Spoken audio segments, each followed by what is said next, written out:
ವಸುದೇವ ಕುಟುಂಬ serial producer payment ಕೊಟ್ಟಿಲ್ಲ ಅಂತ ನಮ್ಮ ಹಂಸ ಮೇಡಮ್ ಜೊತೆ ಸೇರ್ಕೊಂಡು ಗಲಾಟೆ ಮಾಡಿತ್ತಲ್ಲ ಚೈತ್ರ ತೋಟದ ಅನ್ನೋ ಒಂದು ಹೆಣ್ಮಗಳು. ಆ ಹೆಣ್ಮಗಳು ನನಗೆ ಬರೋದೆಲ್ಲ ಬಂದ್ಬಿಟ್ಟೈತೆ, ಪ್ರವೋಕಿಂಗ್ ಇಂದ ಹಂಗೆಲ್ಲ ಮಾಡ್ಬಿಟ್ಟಿದ್ದೆ, ಬೇಜಾರು ಮಾಡ್ಕೋಬೇಡಿ ಸಾರಿ ಅಂತ ಹೇಳ್ಬಿಟ್ಟು ಒಂದು ವಿಡಿಯೋ ಮಾಡಿ ಹಾಕಿತ್ತು. ಈ ಪ್ರವೋಕಿಂಗ್ ಇಂದ ನಾನೇನಾದ್ರೂ ಅವರಿಗೆ ಮಾತಾಡಿದ್ದೇನಾದ್ರು ಮನಸ್ಸಿಗೆ ಬೇಜಾರಾಗಿದ್ರೆ ಅಕಸ್ಮಾತ್ ಕ್ಷಮೆ ಇರಲಿ ಅಂತ ಕೇಳ್ಕೊಂಡೆ. ಪಾಪ ಅದು ಯಾರು ಪ್ರವೋಕ್ ಮಾಡಿದ್ರೋ ಗೊತ್ತಿಲ್ಲ. ನಾನು ಅವತ್ತೇ ಹೇಳಿರ್ಲಿಲ್ವಾ, ಸೀರಿಯಲ್ಗಳಲ್ಲಿ ಕಲಾವಿದರಿಗೆ ಪ್ರೊಡ್ಯೂಸರ್ಗಳು ಹಾಗೆಲ್ಲ ಈಸಿಯಾಗಿ ಮೋಸ ಮಾಡೋಕ್ಕಾಗಲ್ಲ ಕಣ್ರಿ. ಎಲ್ಲ ಕಲಾವಿದರದ್ದು, ಟೆಕ್ನಿಷಿಯನ್ಗಳದ್ದು, ವೆಂಡರ್ಸ್ಗಳದ್ದು ಪೇಮೆಂಟ್ ಕ್ಲಿಯರ್ ಆಗೋವರೆಗೂ ಚಾನಲ್ ಅವರು ಪ್ರೊಡ್ಯೂಸರ್ಗೆ ಪೇಮೆಂಟ್ ರಿಲೀಸ್ ಮಾಡೋದೇ ಇಲ್ಲ. ಈ ಸೀರಿಯಲ್ಗಳಲ್ಲಿ ಹೆಂಗಾಗುತ್ತೆ ಅಂತಂದ್ರೆ ಎಪಿಸೋಡ್ ಟೆಲಿಕಾಸ್ಟ್ ಆಗಿ 90 ದಿನ ಆದ್ಮೇಲೆ ಚಾನಲ್ ಕಡೆಯಿಂದ ಪ್ರೊಡ್ಯೂಸರ್ಗೆ ದುಡ್ಡು ಬರೋದು. ಇದ್ರ ಮಧ್ಯದಲ್ಲಿ ಈ ವಸುದೇವ ಕುಟುಂಬ ಸೀರಿಯಲ್ ನ ಪ್ರೊಡಕ್ಷನ್ ನ ಬೇರೆಯವರಿಗೆ ಕೊಟ್ಬಿಟ್ಟಿದ್ರು.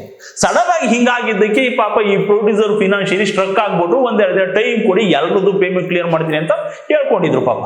ಅದ್ರ ಮಧ್ಯದಲ್ಲಿ ಇವ್ರು ಗುಂಪು ಕೊಟ್ಕೊಂಡು ಬಂದು ಬಾಯಿಗೆ ಬಂದಂಗೆ ಮಾತಾಡಿ ಗಲಾಟೆ ಮಾಡ್ಕೊಳ್ರು. ಇವಾಗ ಪೇಮೆಂಟ್ ಕ್ಲಿಯರ್ ಮಾಡಿದೀವಿ, ಹೋದ್ ಮರ್ಯಾದೆ ವಾಪಸ್ ಬರುತ್ತಾ ಸಾರ್ ಅಂತ ಈ ಪ್ರೊಡ್ಯೂಸರ್ಗೆ ಬೇಜಾರು. ಅವಾಗಲೇ ಈ ಹೆಣ್ಮಗಳು ಚೈತ್ರ ತೋಟದ ಸಾರಿ ಅಂತ ಒಂದು ಹೇಳ್ಬಿಟ್ಟು ಒಂದು ವಿಡಿಯೋ ಮಾಡ್ಬಿಟ್ಟು ಹಾಕ್ತು.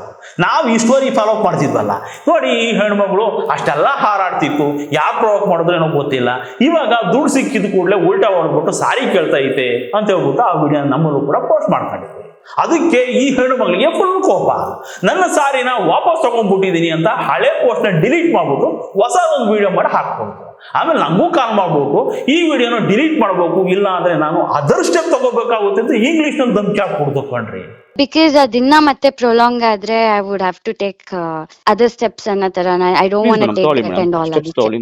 ಕೆಲವು ಧಮಕಿಗಳೇ ಹಿಂಗೆ ಕೇಳೋದಕ್ಕೆ ತುಂಬಾ ಸ್ವೀಟ್ ಆಗಿರ್ತವೆ. ಈ ಅದರ್ ಸ್ಟೆಪ್ ಅಂದ್ರೆ ಯಾವ ತರ ತಗೋಬಹುದು ಅಂತ.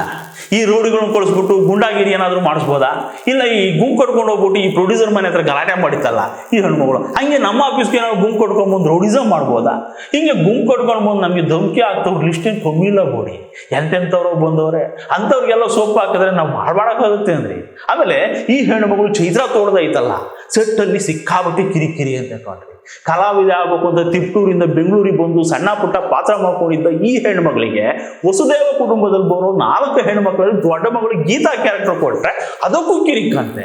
ನಂಗೆ ಲೀಡ್ ಕ್ಯಾರೆಕ್ಟರ್ ಕೊಡ್ತೀನಿ ಅಂತ ಹೇಳ್ಬಿಟ್ಟು ಅಕ್ಕನ ಕ್ಯಾರೆಕ್ಟರ್ ಕೊಟ್ಬಿಟ್ಟಿದ್ರ ಅಂತ ಶುರುನಲ್ಲೇ ಕಿರಿಕಿರಿ ಮಾಡಿತ್ತಂತೆ.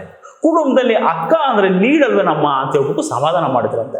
ಇವಾಗ ವಸುದೇವ ಕುಟುಂಬ ಸೀರಿಯಲ್ ಹೊಸ ಪ್ರೊಡಕ್ಷನ್ ನಡೀತಾ ಇದೆ. ಅವ್ರ ಜೊತೆನೂ ಈ ಹೆಣ್ಮಗಳು ಕಿರಿಕ್ ಮಾಡ್ಕೊಂಡ್ಬಿಟ್ಟಿತ್ತಂತೆ. ಇಂಥವುಗಳನ್ನೆಲ್ಲ ಸಹಿಸ್ಕೊಳ್ಳೋದಕ್ಕೆ ನಾನೇನು ಕೋರ್ಮಂಗ್ಲ ಅನಿಲ್ಲ ಅಂತ ಹೇಳ್ಬಿಟ್ಟು ಈ ಹೆಣ್ಮಗಳನ್ನ ಕಿತ್ತು ಬೀಸಾಕಿ ಆ ಪಾತ್ರಕ್ಕೆ ಬೇರೊಬ್ಬರನ್ನು ತಗೊಂಡ್ಬಂದವರಂತೆ. ಕಿರಿಕಿರಿ ಮಾಡ್ಕೊಂಡು ಕೂತಿದ್ರೆ ಕಲಾವಿದರು ಬಾಳ್ ಮಾಡೋಕ್ಕಾಗುತ್ತೆ ಅಂದ್ರೆ ಈ ಹೆಣ್ಮಗಳು ಚೈತ್ರ ತೋಟದ ಇನ್ನು ಬೆಳಿಬೇಕಾಗಿರೋ ಕಲಾವಿದೆ. ಹಂಗೋ ಒಳ್ಳೆದಾಗಲಿ ಕಣವ.